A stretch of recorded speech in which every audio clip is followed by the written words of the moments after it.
Seguimos en el seminario Introducción Avanzada para la Familia y también seguimos en el tema las raíces, pero hoy veremos la segunda parte.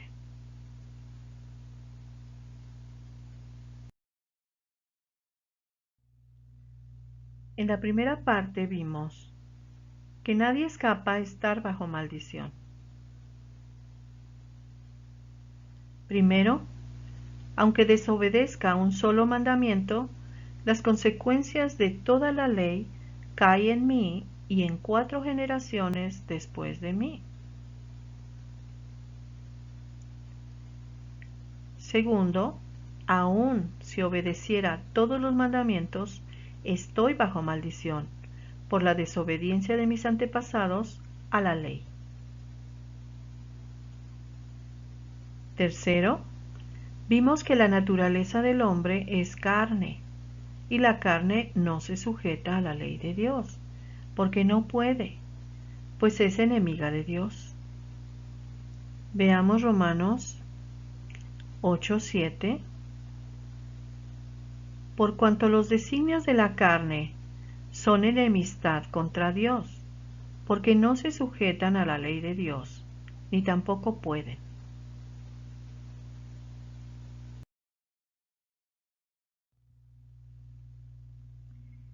Entonces, ¿por qué Dios puso la ley? Si sabía que el hombre no podría obedecerla. Veamos 4 razones para entender por qué Dios nos dio la ley.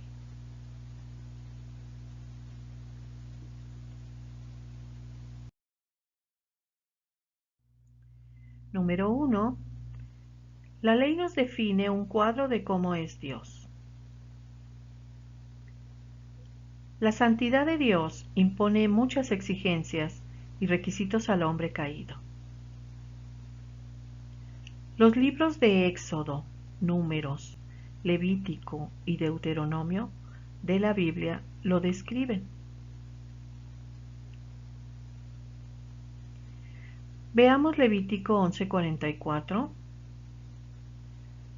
Porque yo soy Jehová vuestro Dios, vosotros por tanto os santificaréis y seréis santos, porque yo soy santo. El apóstol Pedro también lo dice en 1 de Pedro 1:16, porque escrito está, sed santos, porque yo soy santo.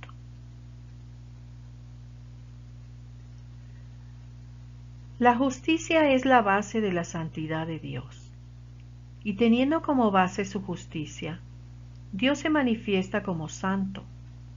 Solo Dios, como el Padre, el Hijo y el Espíritu, es diferente, distinto de todas las cosas, de todo lo profano.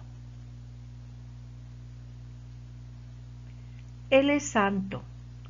La santidad es su naturaleza, y su deseo es que nosotros seamos santos como Él, apartados para Dios, diferentes, distintos de todo lo profano.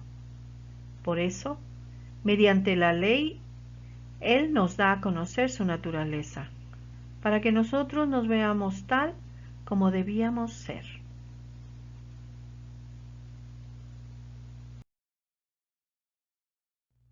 Segunda causa. La ley identifica el pecado como pecado y lleva al hombre a darse cuenta de que el pecado existe. Aunque el pecado existía desde la caída de Adán, no se le había dado a conocer al hombre como pecado hasta que entró la ley. Veamos unos versos de la Biblia para entender mejor esto. Romanos 3:20 dice, porque por las obras de la ley nadie será justificado delante de él, pues por medio de la ley viene el conocimiento del pecado. Romanos 7:8 dice, porque sin la ley el pecado está muerto. Romanos 4:15 dice, pues la ley produce ira, pero donde no hay ley, tampoco hay transgresión.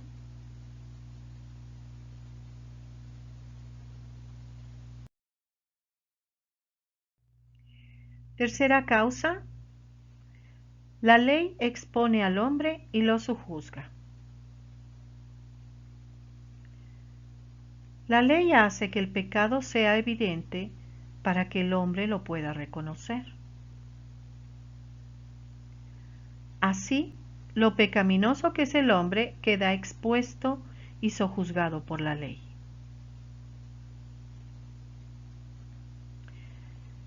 Veamos un ejemplo.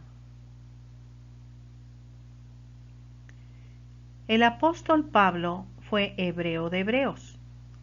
En cuanto a la ley, fariseo. Estudió la ley junto a Gamaliel, quien fue doctor de la ley. Esto lo podemos encontrar en Hechos 22:3 y Filipenses 3:5.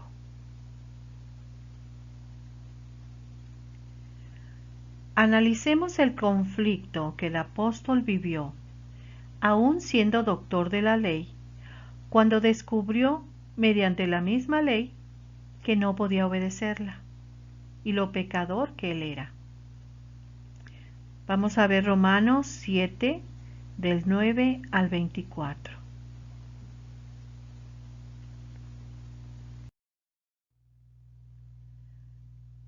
Verso 9. Y yo sin la ley vivía en un tiempo, pero venido el mandamiento, el pecado revivió y yo morí.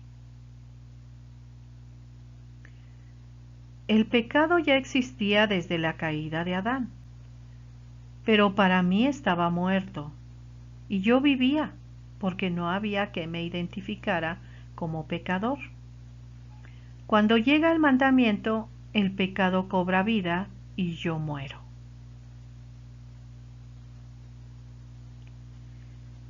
Verso 10. Y hallé que el mismo mandamiento que era para vida, a mí me resultó para muerte.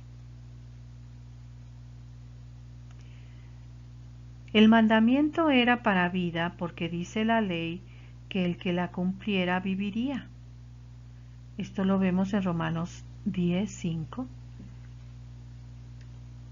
Pero la maldición y la condenación que produce el pecado, por lo que dice la ley, nos hace morir, tanto en nuestra conciencia como a los ojos de Dios. Verso 11. Porque el pecado, tomando ocasión por el mandamiento, me engañó, y por él me mató. La ley es el instrumento por medio del cual el pecado engaña al hombre y lo mata. El poder del pecado es la ley, o sea, la ley activa el pecado. Esto debe servirnos de advertencia para no acudir a la ley para tratar de obedecerla, pues al hacerlo le damos oportunidad al pecado para engañarnos y matarnos.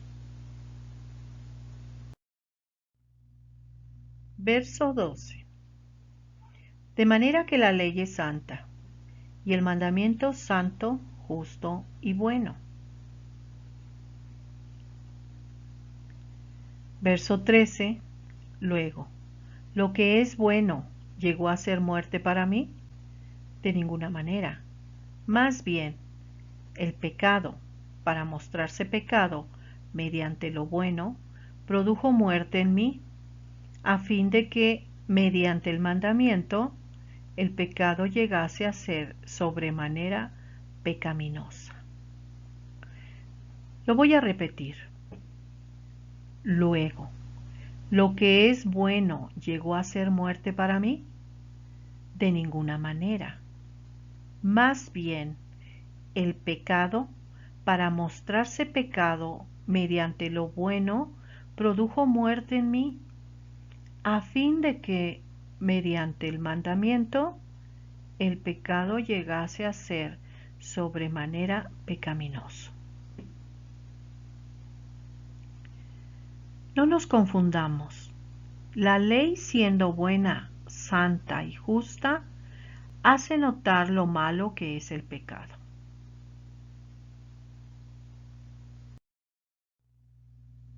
Verso 14. Porque sabemos que la ley es espiritual, mas yo soy carne, esclavo del pecado.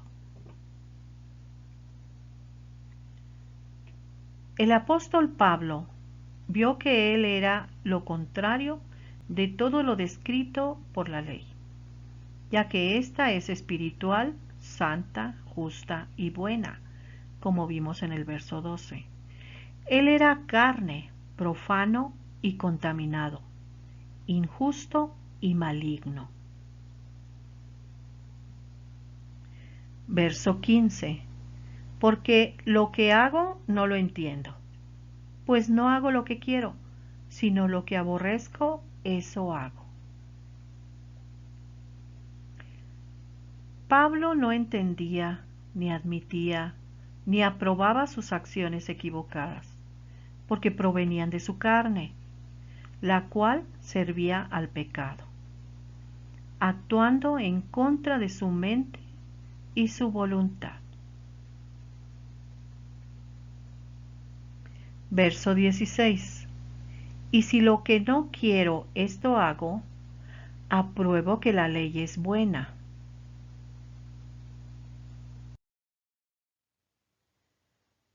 Verso 17. De manera que ya no soy yo quien hace aquello, sino el pecado que mora en mí.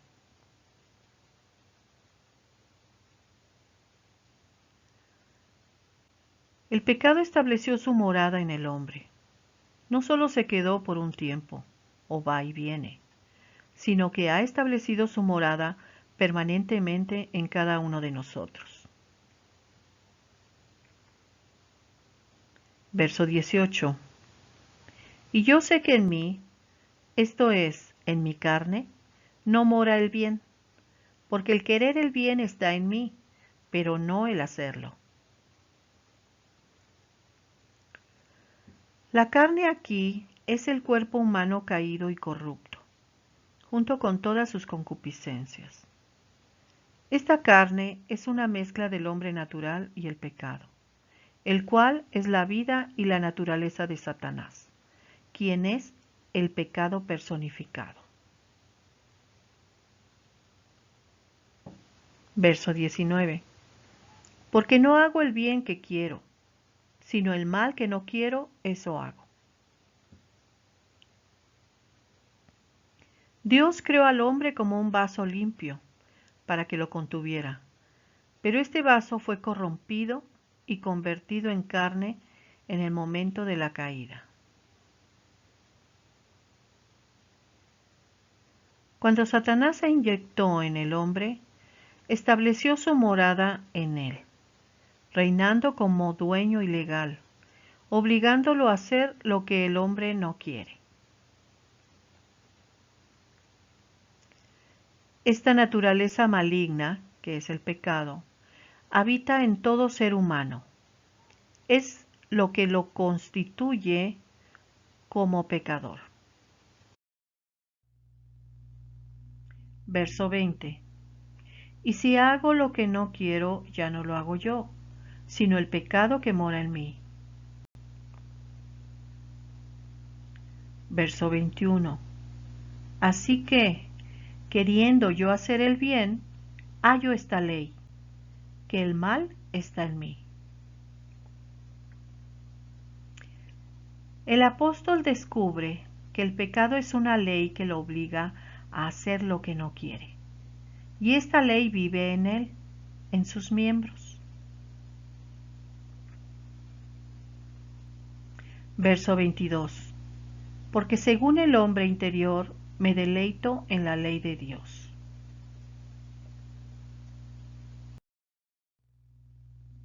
Verso 23.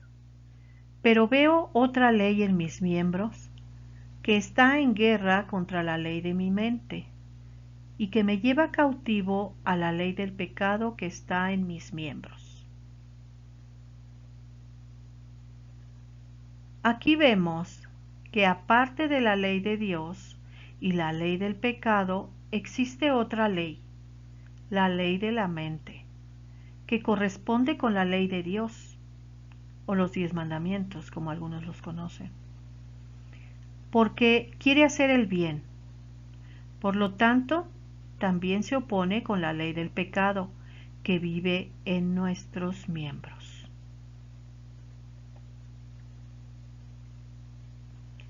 También vemos que estas 3 leyes están en constante actividad en la carne. Esto es lo que lleva al apóstol verse expuesto como pecador y sojuzgado por la ley. Y en su desesperación de verse inútil para obedecerla, exclama: Miserable de mí, ¿quién me librará de este cuerpo de muerte?